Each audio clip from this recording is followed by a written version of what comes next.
आज के व्याख्यान में हम राजस्थान में मराठा प्रसार की प्रकृति और उसके परिणामों का अध्ययन करने जा रहे हैं। शिवाजी के द्वारा स्थापित मराठा स्वराज्य 1718 ईस्वी में मुगल सम्राट रफी उद दरजात के समय में मान्यता प्राप्त करने में सफल हुआ। मराठा पेशवा बाजीराव प्रथम के समय में मराठाओं का उत्तर भारत में प्रसार हुआ और वे मालवा, बुंदेलखंड और गुजरात में अपने पैर जमाने की कोशिश कर रहे थे, जिसका प्रतिरोध मुगल सम्राट के द्वारा भरसक किया जा रहा था।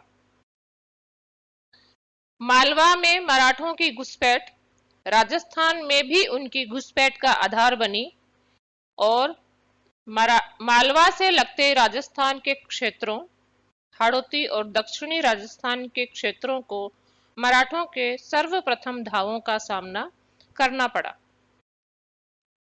मेवाड़ और कोटा स्टेट ने 1724, 1728, 1729 ईस्वी में मराठों के आक्रमणों, धावों और लूट को झेला।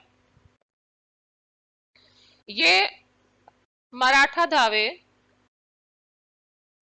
राज्यों को आतंकित करने, जिससे कालांतर में उन्हें अपने प्रभाव में लिया जा सके, राजस्व अथवा कुछ क्षेत्रों को लूटने के उद्देश्यों से प्रेरित हुआ करते थे। राजपूत राज्यों के मामलों में प्रथम औपचारिक हस्तक्षेप मराठों का सर्वप्रथम बूंदी राज्य के उत्तराधिकार के संघर्ष में हुआ। उसके पश्चात ये हस्तक्षेप बढ़ते बढ़ते बीकानेर और जैसलमेर के अलावा राजपूताना के समस्त राज्यों में फैल गया।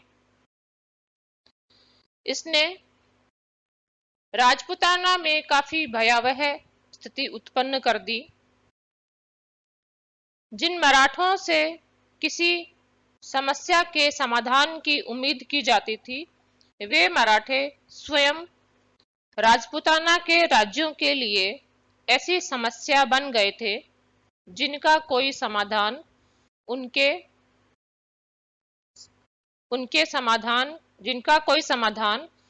उनके पास उपलब्ध नहीं था, सिवाय इसके कि वे इसको सहन करते रहते। राजस्थान में मराठा प्रसार की प्रकृति और उसके परिणामों का अध्ययन इस व्याख्यान का विषय है। हम 4 राज्यों का उदाहरण लेकर बूंदी, आमेर, मारवाड़, उदयपुर मराठा प्रसार की प्रकृति को समझने की कोशिश करेंगे। मराठा प्रसार की प्रकृति को समझने के लिए मराठों का अपना संगठन हमारे ज्ञान में होना जरूरी है।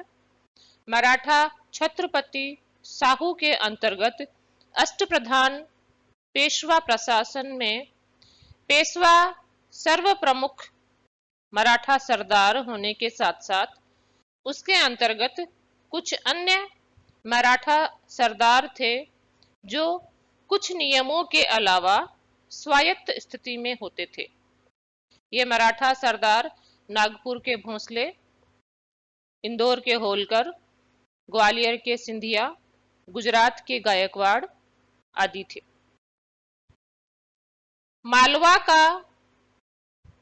मालवा में चौथ और सरदेश मुखी वसूल करने का कार्य पेशवा के द्वारा छत्रपति साहू की अनुमति से मराठा सरदारों को सौंपा गया था। मराठा प्रसार की प्रकृति यही थी। राजस्थान में मराठा प्रसार करने वाले प्रमुख सरदार सिंधिया, होलकर और पेशवा स्वयं थे। इस प्रकार मराठा पेशवा की और मराठा छत्रपति की अनुमति से नियत किए गए मराठा सरदारों के साथ के द्वारा किसी निश्चित क्षेत्र को अपने प्रभाव में लाने, लूट खसोट करने अथवा चौथ और सरदेशमुखी वसूल करने का उत्तरदायित्व सौंपा जाता था। राजस्थान के बारे में यह विशेष बात देखने में आती है कि राजपूताना के राज्यों से उन्होंने चौथ और सरदेशमुखी वसूल नहीं किए, वरन जो राजस्व वसूल किया वह खांडनी के रूप में वसूल किया। कारण यह था कि मराठाओं की भांति राजपूत भी भारत की भूमि की उपज ही माने जाते थे और चौथ और सरदेशमुखी वसूल करने का कार्य उन राज्यों के लिए था जो विदेशी माने जाते थे। इसलिए राजस्थान के राज्यों से उपहार अथवा खांडनी अथवा सैनिक अभियानों के खर्चे के रूप में राजस्व वसूला गया। दूसरी बात ध्यान रखने की यह है कि यद्यपि राजपूताना के अभियान मराठा पेशवा और छत्रपति की अनुमति से होते थे, लेकिन अनेक बार मराठा सरदार पेशवा और छत्रपति के आदेशों का उल्लंघन करके उच्छृंखल भी हो जाते थे और इसका खामियाजा राजपूत शासकों को उठाना पड़ता था। राजस्थान के इन 4 राज्यों में मराठाओं के प्रसार को देखते हुए हम, क्योंकि प्रत्येक राज्य का एक लंबा घटनाक्रम होगा, उसमें मराठा सहायता देने वाले मराठा सरदार होंगे, अनेक अवसरों पर अनेक रूप में उन्होंने सहायता वसूल की होगी।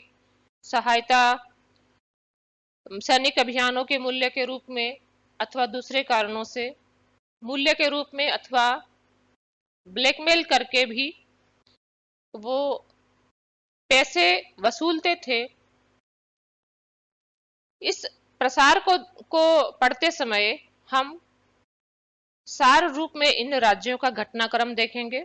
ये देखेंगे कि प्रत्येक राज्य में मुद्दा क्या था जिसमें मराठों को हस्तक्षेप करने का मौका मिला और मराठों ने जो लूट खसोट की उनका इन राज्यों पर क्या प्रभाव पड़ा। प्रत्येक सहायता अथवा प्रत्येक संधि के एवज में ली जाने वाली धनराशि को हम काउंट नहीं कर सकेंगे। यह हमें ध्यान में रखना चाहिए कि जितना पैसा मराठा सरदारों ने वसूल किया उतना अदायगी करना राजपूत राजाओं के बूते से बाहर की बात थी। सर्वप्रथम हम बूंदी का उदाहरण ले रहे हैं, जिसके उत्तराधिकार के संघर्ष में मराठों का प्रथम हस्तक्षेप हुआ। जयपुर के महाराजा सवाई जयसिंह ने बूंदी के विद्यमान राजा बुद्ध सिंह को हटाकर, जिनसे उनकी बहन का विवाह हुआ था, दलेल सिंह को राजा बना दिया और दलेल सिंह से अपनी पुत्री का विवाह कर दिया। इस परिवर्तन की उन्होंने मुगल सम्राट से अनुमति भी प्राप्त कर ली। बुद्ध सिंह ने अपने राज्य को पुनः प्राप्त करने के लिए, बुद्ध सिंह की थोड़े ही समय में मृत्यु हो गई। उनकी पत्नी, जो कि सवाई जय सिंह की बहन थी, ने मल्हार राव होलकर को राखी भेजी और सहायता की याचना की। मल्हार राव होलकर की मदद से वो अपने राज्य को पुनः प्राप्त करने में सफल हुए, लेकिन बुद्ध सिंह का अधिकार स्थायी नहीं रहा और बुद्ध सिंह की मृत्यु के बाद उनके बेटे उमेद सिंह ने अपने राज्य को प्राप्त करने के लिए कोशिशें जारी रखी। इधर बुद्ध सिंह का स्थान उमेद सिंह ने लिया और उमेद सिंह और दलेल सिंह के मध्य बूंदी में उत्तराधिकार के लिए, राज्य पर अधिकार के लिए संघर्ष चला। उधर 1743 ईस्वी में जयपुर के महाराजा सवाई जयसिंह की मृत्यु के पश्चात ईश्वरी सिंह राजा बने और जयसिंह के 2 पुत्रों ईश्वरी सिंह और माधव सिंह के मध्य उत्तराधिकार के लिए संघर्ष चला। इस प्रकार यह संघर्ष आगे आने वाली पीढ़ी में भी हस्तांतरित हो गया और बहुपक्षीय हो गया, क्योंकि उम्मेद सिंह को एक तरफ मराठा सरदार के रूप में मल्हार राव होलकर की सहायता प्राप्त हुई थी, दूसरी तरफ राजपूताना के राज्यों में उसे कोटा के दुर्जनसाल, मारवाड़ के अभय सिंह, मेवाड़ के जगत सिंह द्वितीय और जयपुर के माधो सिंह की सहायता उपलब्ध हुई। इस प्रकार ये संघर्ष चल रहा था।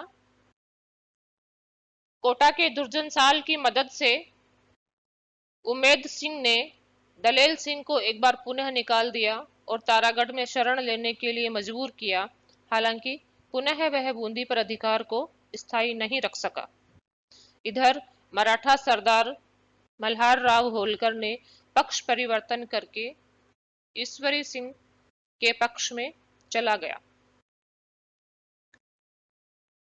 ये संघर्ष चल रहा था और मल्हार राव होलकर, जो कि रिश्ते में मामा बन गया था उम्मेद सिंह का, ने उम्मेद सिंह की परवाह करना बंद कर दिया। इधर ईश्वरी सिंह और माधो सिंह में उत्तराधिकार का संघर्ष चला। इसमें मराठा सरदारों ने अलग अलग पक्षों की मदद ली। मल्हार राव होलकर ने माधो सिंह की साइड ली। 1748 ईस्वी में ईश्वरी सिंह और माधो सिंह के मध्य बगरू का युद्ध हुआ, जिसमें उम्मेद सिंह ने भी माधो सिंह की मदद की। इस युद्ध के उपरांत ईश्वरी सिंह की पराजय होने के कारण उसे संधि करने के लिए मजबूर होना पड़ा। माधो सिंह को 5 परगने दिए गए और उम्मेद सिंह को बूंदी के शासक के रूप में स्वीकार किया गया। इस प्रकार मराठों के हस्तक्षेप से गुजरते हुए उम्मेद सिंह अपने पिता से प्राप्त बूंदी के राज्य को पुनः प्राप्त करने में सफल हुआ। लेकिन मराठा सरदार की निरपेक्ष प्रवृत्ति का दर्शन यहाँ पर स्पष्ट होता है। उन्होंने न केवल पक्ष परिवर्तन कर लिया, वरन जब उम्मेद सिंह के पास पर्याप्त पैसा नहीं था देने के लिए, ऐसी स्थिति में भी उन्होंने अपनी पुत्री के विवाह के नाम पर उससे 10 लाख रुपए वसूल कर लिए। यह जानकर कि कोटा के दुर्जनसाल उम्मेद सिंह के पक्ष में थे, मराठा सरदारों ने कोटा पर भी आक्रमण किया और कोटा से भी वसूली की। इस प्रकार संपूर्ण प्रकरण में मुख्य जो प्रवृत्ति नजर आती है वो मराठों की धन उगाहने की प्रवृत्ति नजर आती है। इसके लिए ना तो वो बनाए गए रिश्तों की परवाह करने वाले थे और ना ही पक्ष परिवर्तन की उन्हें चिंता थी। दूसरा उदाहरण हम मारवाड़ का लेते हैं। मारवाड़ में भी उत्तराधिकार के संघर्ष में मराठों को टांग अड़ाने का मौका मिला। जोधपुर के महाराजा अजित सिंह की 1724 ईस्वी में मृत्यु के पश्चात उनके 2 पुत्रों अभय सिंह और बख्त सिंह में उत्तराधिकार के लिए संघर्ष चला। अभय सिंह अपने राज्यकाल में 1749 ईस्वी तक बख्त सिंह को दूर रखने में कामयाब हुए, लेकिन अभय सिंह के बेटे राम सिंह के समय में बख्त सिंह हावी हो गए। उन्होंने राम सिंह को अपदस्थ कर दिया और 1750 ईस्वी में खुद राजा बन गए। अब क्योंकि राम सिंह से प्रतिरोध की उम्मीद थी, इसलिए दोनों पक्षों ने मराठों की सहायता प्राप्त की।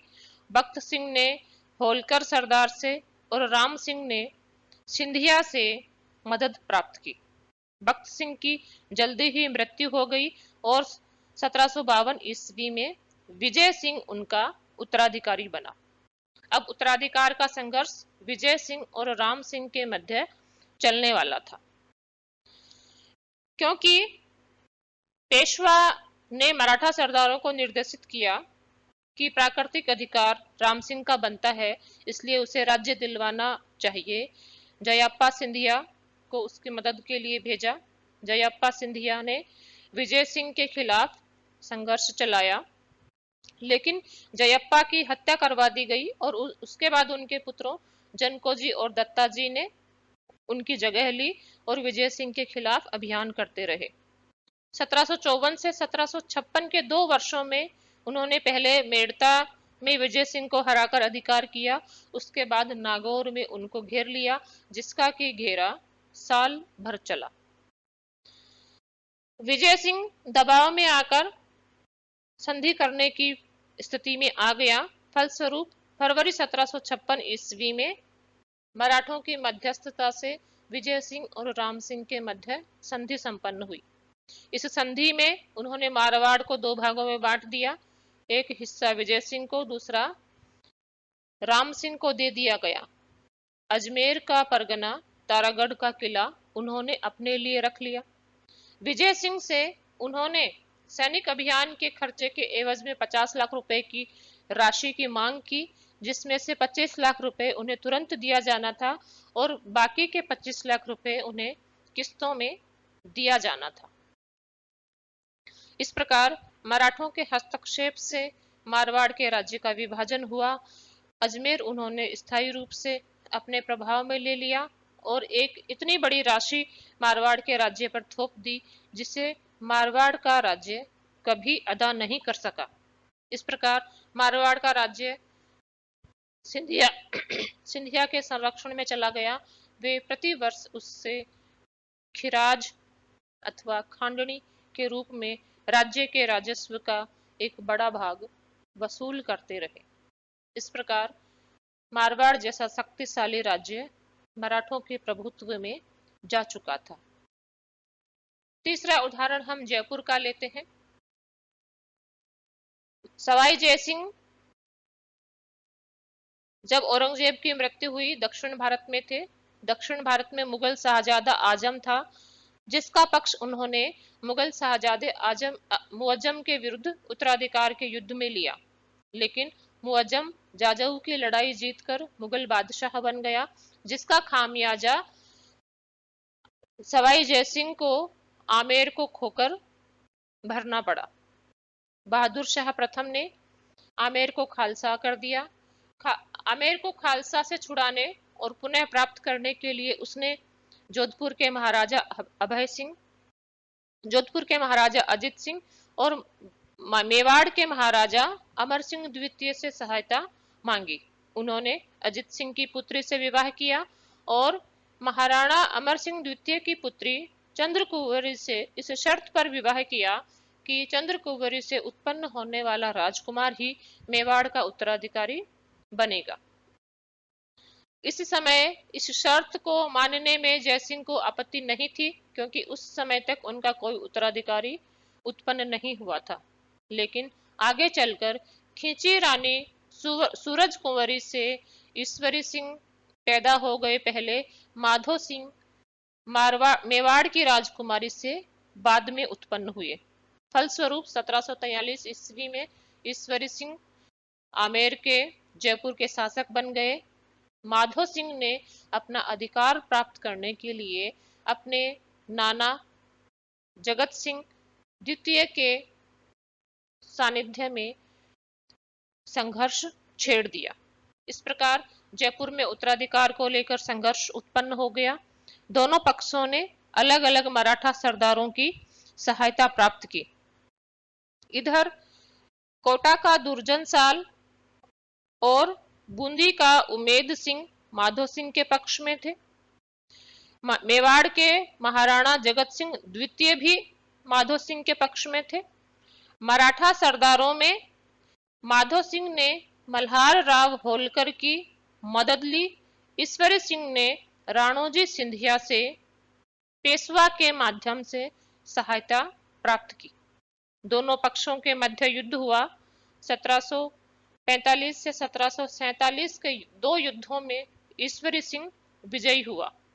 इस विजय के दंभ में राज्यारोहण के समय उसके द्वारा किए गए वायदे के अनुरूप माधो सिंह को जो क्षेत्र प्रदान करने थे वो भी देने से मना कर दिया। पेशवा इस समय ईश्वरी सिंह के पक्ष में थे, लेकिन कालांतर में माधो सिंह के पक्ष को देखते हुए वे माधो सिंह के पक्ष में चले गए। पेशवा स्वयं जयपुर आए, ईश्वरी सिंह के खिलाफ अभियान किया, पहले समझौता कराने की कोशिश की, फिर अभियान किया गया। 1748 ईस्वी में बगरू के युद्ध में ईश्वरी सिंह परास्त हो गया।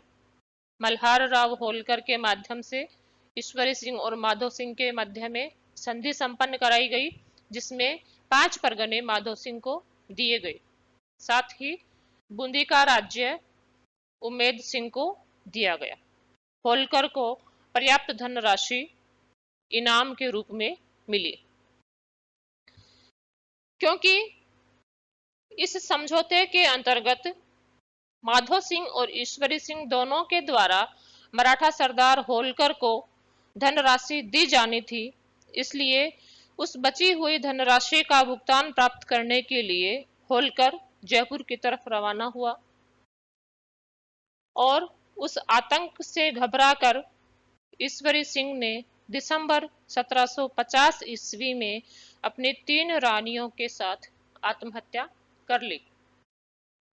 होलकर ने 10 लाख रुपए के बदले में माधो सिंह को जयपुर का शासक बना दिया, लेकिन बाद में उन्होंने उस धनराशि की मांग भी की जो ईश्वरी सिंह के द्वारा उनको दी जानी थी, और उस धनराशि के अलावा अन्य धनराशि के रूप में जयपुर के 1/3 अथवा 1/4 राजस्व की मांग उन्होंने की।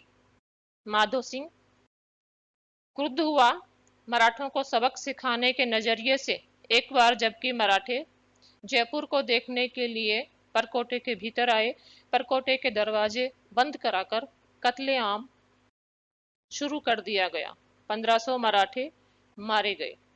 कुछ मराठे दीवार फांदकर भागने में सफल हुए। उस समय मराठों के पास बदला लेने के लिए पर्याप्त सेना नहीं थी, इसलिए वो उस समय वहां से चले गए। लेकिन कालांतर में सिंधिया, होलकर, पेशवा आदि सरकारों ने राजस्व की मांग से जयपुर को प्रताड़ित किए रखा। इस प्रकार जयपुर का राज्य भी मराठों के प्रभाव में चला गया। मेवाड़ का राज्य पहला ऐसा राज्य था जिसको मराठों का आतंक झेलना पड़ा था। महाराणा संग्राम सिंह द्वितीय ने मुगल सम्राट मोहम्मद शाह और सवाई जयसिंह से पत्र व्यवहार करके इस समस्या का समाधान करने के संबंध में कदम उठाने का निवेदन किया। महाराणा संग्राम सिंह की मृत्यु के पश्चात महाराणा जगत सिंह द्वितीय के नेतृत्व में 1734 का हुरडा सम्मेलन हुआ, लेकिन यह सम्मेलन असफल हो गया। आगे आने वाले समय में मेवाड़ के उत्तराधिकार के मामलों में भी मराठों, खासतौर से महादजी सिंधिया के द्वारा हस्तक्षेप किया गया। मेवाड़ के अंदरूनी झगड़ों में एक नया पहलू था, वह यह था कि मेवाड़ के सामंत भी किसी न किसी कारण से अपने शासक से असंतुष्ट रहा करते थे और सामंत सरदारों, सक्तावतों और चुंडावतों में भी प्रतिस्पर्धा थी। तो सामंतों के आपसी झगड़ों को निपटाने अथवा सामंतों के मेवाड़ के महाराणा के साथ झगड़ों का निपटारा करने में मराठे हस्तक्षेप करने लगे और अनियंत्रित धनराशि वसूल करने लगे। इस तरह से मेवाड़ का राज्य मराठों के प्रभुत्व में गया। आगे चलकर मेवाड़ के इतिहास में ऐसी शर्मनाक घटना हुई जिसने राजपूतों के और मेवाड़ के राजवंश के सारे गौरव को धूमिल किया। मराठों के सहयोगी के रूप में पिंडारी सैन्य अभियानों में भाग लिया करते थे। अमीर खान पिंडारी होलकर सरदारों के चले जाने के बाद भी राजस्थान में अपना प्रभाव बनाए रखा। मेवाड़ के महाराणा भीम सिंह की पुत्री कृष्णा कुमारी का टीका जोधपुर के महाराजा को दिया गया था। जोधपुर के महाराजा भीम सिंह की मृत्यु के पश्चात मान सिंह शासक बने और मान सिंह ने कृष्णा कुमारी का विवाह स्वयं से करने की बात कही, लेकिन इससे पूर्व कृष्णा कुमारी का टीका जयपुर के शासक को दिया जा चुका था। इसलिए जयपुर के शासक और जोधपुर के शासक में झगड़ा हुआ। आमिर खान ने पहले जोधपुर के शासक तदुपरांत आमेर के शासक का पक्ष लिया। अंतिम रूप से यह तय किया गया कि कृष्णा कुमारी से कोई विवाह नहीं करेगा और उसे जहर दे दिया जाएगा। फलस्वरूप 1806 ईस्वी में कृष्णा कुमारी को जहर दे दिया गया और जयपुर अथवा जोधपुर किसी भी महाराजा से उसका विवाह नहीं होने पाया। यह राजपूतों के इतिहास में काफी शर्मनाक घटना मानी जाती है, जिसने राजपूत शासकों की शक्तिहीनता को उजागर किया था। सवाल यह है कि, क्या राजपूताना के शासकों ने इन मराठों को नियंत्रित करने के लिए कोई प्रयत्न नहीं किया? एक प्रयत्न किया गया था। 1734 ईस्वी में हुरड़ा नाम की जगह पर मेवाड़ के महाराणा जगत सिंह द्वितीय की अध्यक्षता में अधिवेशन संपन्न हुआ। इसमें जयपुर की तरफ से सवाई जय सिंह, मारवाड़ की तरफ से अभय सिंह, बीकानेर की तरफ से जोरावर सिंह, किशनगढ़ की तरफ से राज सिंह, बूंदी की तरफ से दलेल सिंह, नागौर की तरफ से बख्त सिंह, करौली की तरफ से गोपाल दास आदि शासकों ने भाग लिया। मराठों के खिलाफ संयुक्त प्रयास करने का यह पहला उदाहरण था और इसका उद्देश्य मराठों को भगाने के लिए संयुक्त रणनीति का निर्माण करना था। सम्मेलन में जो निर्णय हुए वे ये हुए कि वर्षा की ऋतु के समाप्त होने के पश्चात समस्त राजपूत शासक एक एक सैनिक टुकड़ी रामपुरा में भेजेंगे।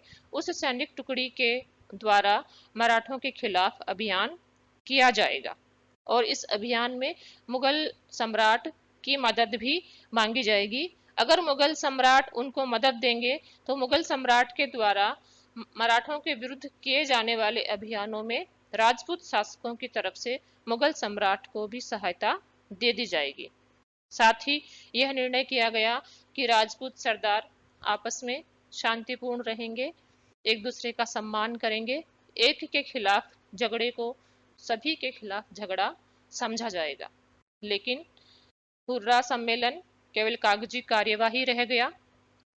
वर्षा की ऋतु के खत्म होने के पश्चात किसी राजपूत शासक ने हुरडा रामपुरा में अपनी सेना नहीं भेजी। केवल मुगल सम्राट के द्वारा जो अभियान किया गया उसमें जयपुर, जोधपुर और कोटा के शासक के द्वारा सैन्य टुकड़ियां प्रेषित की गई। इस अभियान के असफल होने का कारण यह था कि जयपुर के महाराजा सवाई जय सिंह, उदयपुर के महाराणा जगत सिंह और जोधपुर के शासकों के मध्य आपसी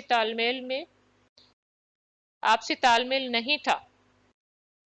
इसके अलावा अब तक सवाई जयसिंह इस दिशा में प्रगति करने लगे थे कि मराठों को शक्ति के द्वारा नहीं दबाया जा सकता, केवल समझौते के माध्यम से ही किसी निष्कर्ष पर पहुंचा जा सकता है।